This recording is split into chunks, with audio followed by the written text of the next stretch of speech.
রঙে রঙিন হইতে হবে। আমার আল্লাহ দয়ালু, আমরাও দয়ালু হতে হবে। আমার আল্লাহ সহনশীল, আমরাও সহনশীলতার চর্চা করতে হবে। আমার আল্লাহ মেহেরবান, আমরাও মেহেরবান হতে হবে।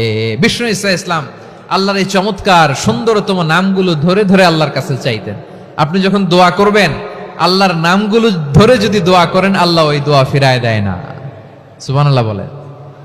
আপনি যদি দোয়ার মধ্যে বলেন ইয়া রহমান, সবাই বলেন ইয়া রহমান, ইয়া রহিম, ইয়া হাইয়্যু, ইয়া কাইয়্যুম, আল্লাহর চমৎকার নামগুলো ধরে ধরে যদি আল্লাহর কাছে ফরিয়াদ করেন, আল্লাহর নামগুলো ডাকে, মুহূর্তেই কবুল করবে কে?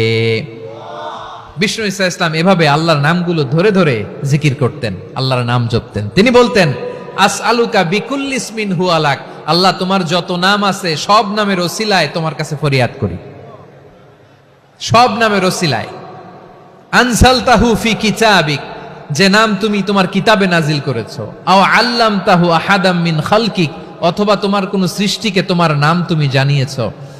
আও ইস্তাসারতা বিহি ফি ইলমিল গায়বি ইনদাক, অথবা গায়েবের জ্ঞানে তুমি তোমার নিজের জন্য ওই নামগুলো সংরক্ষিত রেখে দিয়েছো। সব নামের ওসিলায় তোমার কাছে চাই। সুবহানাল্লাহ পড়েন। তার মানে আল্লাহ তোমার যে নামগুলো আমরা জানি এগুলার ওসিলায়ও চাই, যে নামগুলো আমরা জানি না সেগুলোর ওসিলায়ও চাই। আল্লাহর সব নাম আল্লাহ আমাদেরকে জানায় নাই, কিছু নাম জানিয়েছেন, কিছু নাম তিনি জানান নাই। সুবহানাল্লাহ বলেন। আল্লাহ তাআলা তার কিছু নাম কোরআনে উল্লেখ করেছেন, কিছু নাম স্পেশাল কিছু নবীদেরকে জানিয়েছেন, আর কাউকে জানান নাই। কিছু নাম তিনি কিয়ামতের দিন আমাদের সামনে প্রকাশ করবেন যে এইটাও আমার একটা নাম, এটা তোমরা কেউ জানতা না। সুবহানাল্লাহ, সারপ্রাইজ হিসেবে আল্লাহ তাআলা রেখে দিয়েছে, কেউ জানে না। কিয়ামতের দিন আল্লাহ তাআলা সেই নামগুলো জানাবেন। আর কিছু নাম আছে সেই নামগুলো আল্লাহ কোরআনেও বলে নাই, কোন নবীরেও জানায় নাই, কিয়ামতের দিনও সারপ্রাইজ হিসেবেও জানাবে না। ওই নামগুলো স্বয়ং খোদ আল্লাহ ছাড়া কেউ জানে না।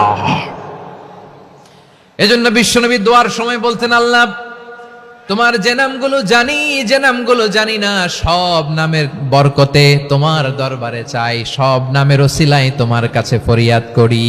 সুবহানাল্লাহ বলে।